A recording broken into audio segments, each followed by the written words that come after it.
Bike's running strong. Yeah. Track feel good? Yeah, the track's so good. All right. All right, I'm gonna share my little trick for fishing throttle cables through handlebars. These handlebars have internal throttle on them. So the cable runs through the handlebar and comes out right here. And when you go try and push this cable, the cable has a big end on it, so you can't push it up through the small hole. So when you try and push this through there, it does not want to go out that hole. Let me show you what I do. I take the core of the cable and I put it through, backward, through the handlebar this way.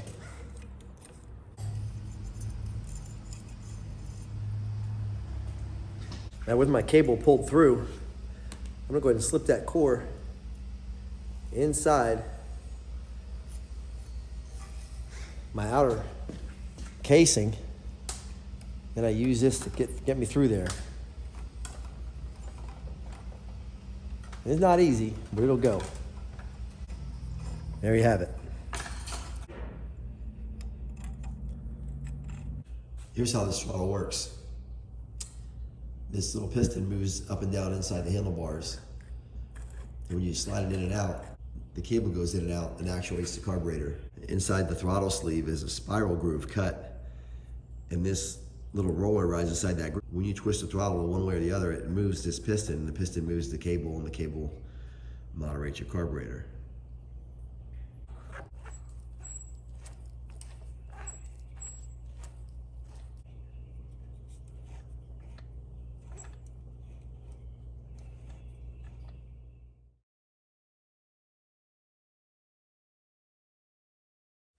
I'm gonna go ahead and walk you through timing this JA Prestwich Speedway engine. This is a British engine.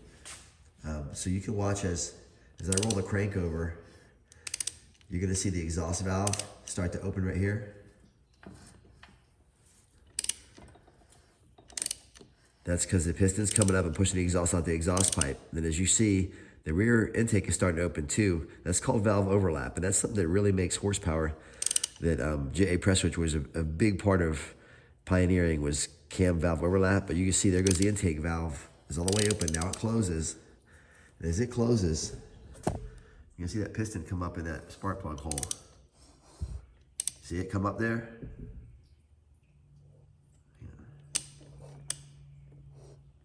You're gonna see that piston come up in that spark plug hole. Watch this. There it is.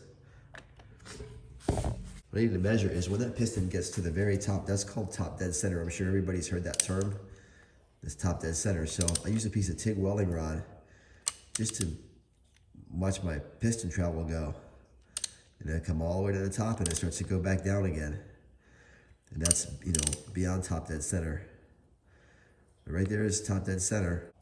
That's when we use to time my ignition. You hear a term called timing advance, or before top dead center. Well, that's exactly what that means, is how many degrees of flywheel rotation before top dead center is your spark going to occur.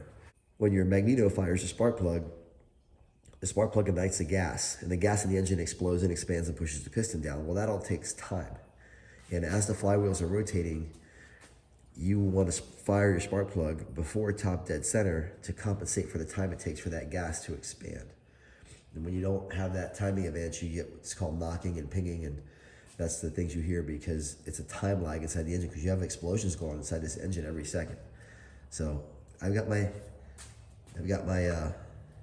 flywheel set at top dead center, and I'm do something real simple.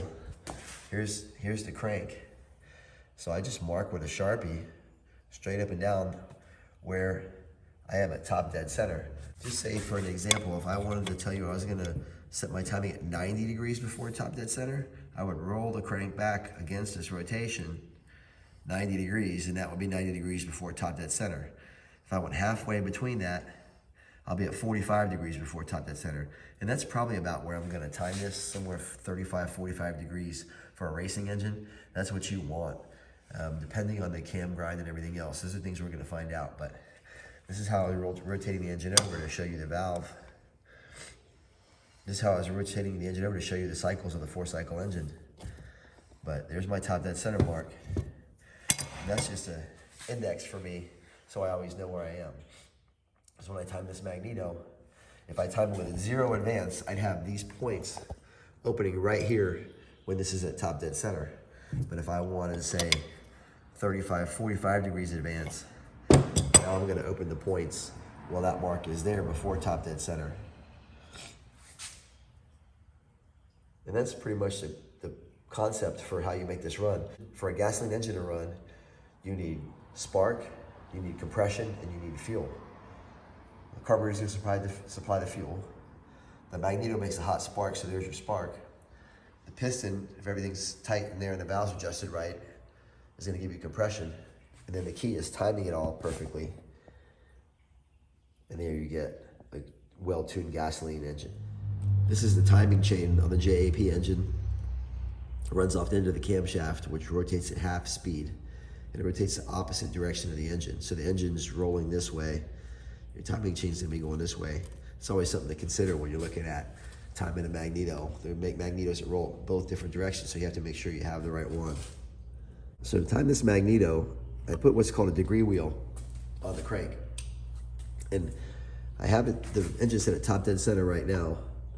So I have my top dead center mark right there. I want to time this at about 40 degrees before top dead center advance at Magneto timing. That's where I'm going to start. It gives me a good index. If I get out on the track and the bike isn't making good power, it's running hot, it's hard to carburate, a lot of it's probably going to be a timing issue. So that'll let me know, okay, I'm running it too advanced or too retarded. So what I'm going to do is, I'm going to go ahead and roll the crank back. There's 10 degrees before top dead center. There goes 20 degrees before the top dead center. There's 30. 35, and I'm gonna stop at 40. 40 is where I'm gonna time JB's Magneto. And if I get out there and he's not making power, I can adjust this.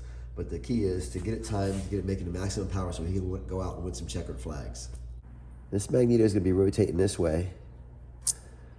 And as it rotates, it produces spark, just by virtue of its rotation. But what I gotta find is a spot where the points are just starting to open. I don't know if you can see them, the points just begin to open right there at this point in the rotation. And that's gonna be where your spark's gonna occur. So if I have the degree wheel set at 40 and the points opening right there, that's 40 degrees spark advance. Now with the Magneto coupled to the camshaft through the timing chain, we roll the engine through its cycles. That's the exhaust stroke. Intake stroke, compression stroke, power stroke, back to exhaust stroke.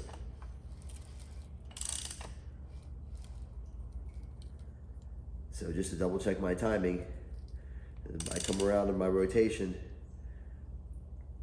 my intake valve's opening, piston's down, now it's starting to come up and make compression. And that compression, as it comes around, before I reach top dead center at 40 degrees, that's when my points are gonna open, my Magneto is gonna send spark to the spark plug, and we got horsepower. Okay, here we go. I'm gonna roll this engine over from this side so you can see how my timing's set. Right now I'm at 90 degrees before top dead center. And that means this piston's coming up and it's getting ready to complete the compression stroke. And right when it gets ready to complete that stroke is when you're gonna wanna fire those points. So here I come around 80, 70, 60, 50, 45 degrees at 40 now. Watch those points. Those points open, boom, you got horsepower.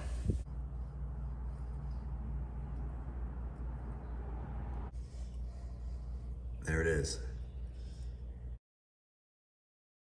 Check out the wobble on this part of the lathe. I got my live center in there. But watch this. Now look how true it runs.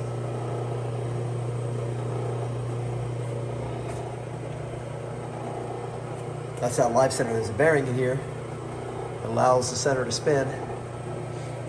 Allows me to get a nice smooth cut the whole way down the part. Check this shit out. I'm double teaming my South Bend lathe and my Bridgeport milling machine over there. I'm getting the racer ready for the track. I'm cutting a fork slider for JB's JAP single. While that's cutting over there, I'm over here machining another part of his bike. machining the jack shaft brace.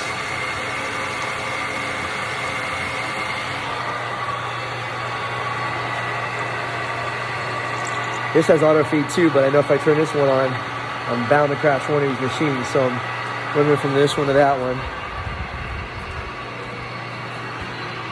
See, this one, I went over to the cut, and this one's about done with this cut. So I gotta make sure I don't crash my tool into the part when it gets to the end of the run here. My wife always tells me to learn how to multitask. So that's done.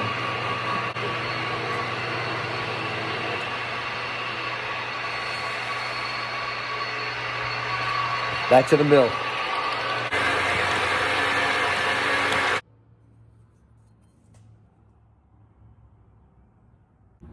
Those fork sliders I was turning are inside these tubes. Now that I got them cut, watch how this front end rides.